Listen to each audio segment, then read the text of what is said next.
اعوذ باللہ من الشیطان اللعین الرجیم بسم اللہ الرحمن الرحیم الحمد للہ رب العالمین الصلاة والسلام علی اشرف الانبیاء والمرسلین وعلی آلہ الطیبین الطاہرین المعصومین الذین اذہب اللہ عنہم الرجس وطہرہم تطہیرا اما بعد۔ مرحوم آیت اللہ سید علی آغا قاضی طباطبائی رحمۃ اللہ علیہ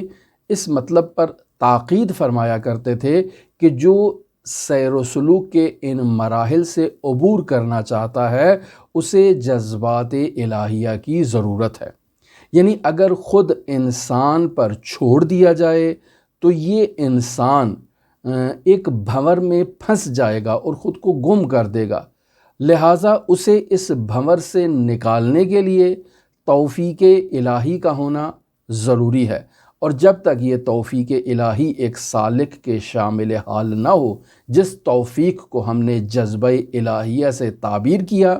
تو جب تک یہ جذبات الہیہ ایک سالک کا احاطہ نہ کر لیں اور اسے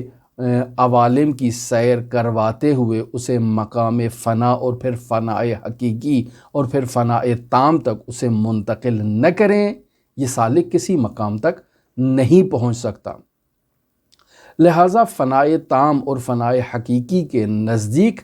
انسان اپنی محنت سے جا سکتا ہے، لیکن جذبات الہی کے بغیر ممکن ہی نہیں ہے۔ انسان کچھ حد تک محنت کرتا ہے، کچھ حد تک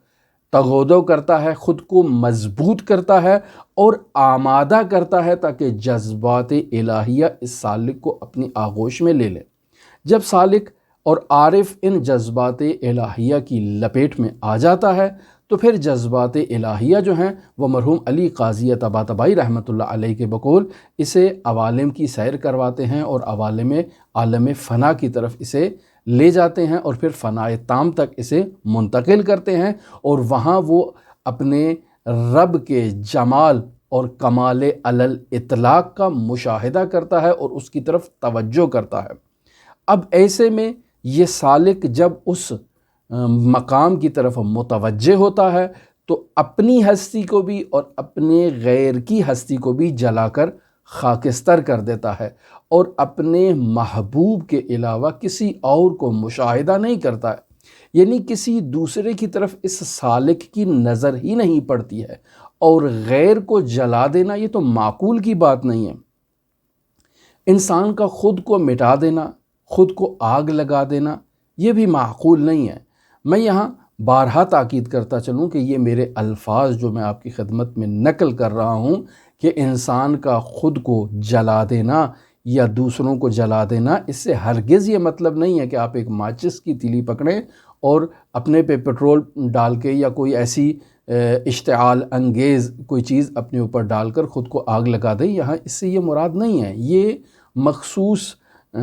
الفاظ اور مخصوص اصطلاحات ہیں کہ جنہیں وہی افراد سمجھ سکتے ہیں کہ جو مسلسل ان باتوں کی طرف متوجہ ہیں۔ سالک کا خود کو جلا دینا، خود کو نابود کر دینا، خود کو مٹا دینا، اس سے کیا مراد ہے؟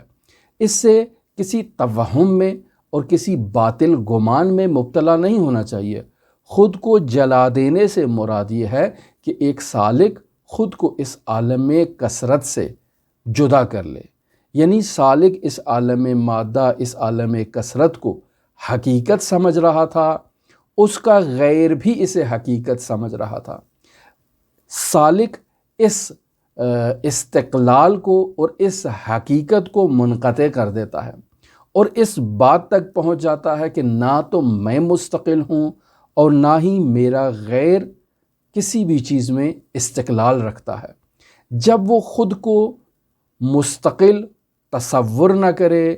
اپنے غیر کو مستقل تصور نہ کرے، یعنی منشأ اثر تصور نہ کرے اور فاعل حقیقی خداوند متعال کو قرار دے، تو ایسے میں یہ سالک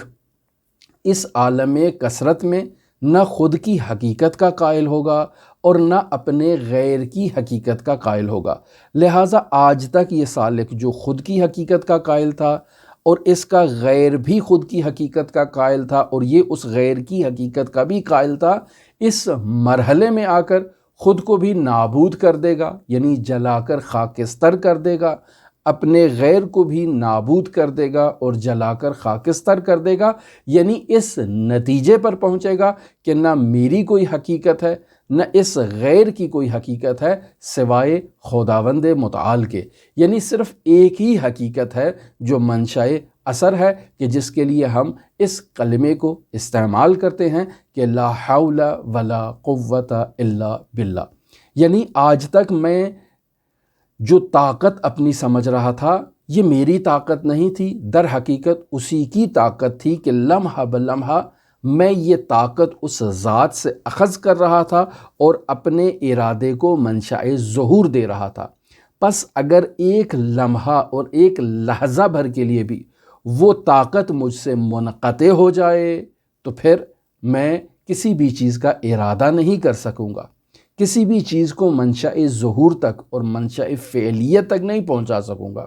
میرا غیر بھی اسی طرح سے ہے۔ پس خود کو جلا کر خاکستر کر دینے کا مطلب یہ ہے کہ ایک سالک اس حقیقت تک پہنچ جائے کہ میرا کوئی حقیقت اور میرے غیر کی کوئی حقیقت نہیں، اور ہماری حقیقتوں کے پیچھے اصل حقیقت جو موجود ہے وہ خداوند متعال کی حقیقت ہے کہ جس نے ہمارے اوپر مسلسل اپنی توجہ کو مرکوز اور متوجہ کر رکھا ہے، اور ہر لمحہ اور لحظہ وہ ہمارے اوپر جو ہے وہ توجہ اور عنایت کو جاری رکھے ہوئے ہے کہ جس کی وجہ سے ہماری حقیقت معاشرے میں نظر آتی ہے جو حقیقت نہیں ہے۔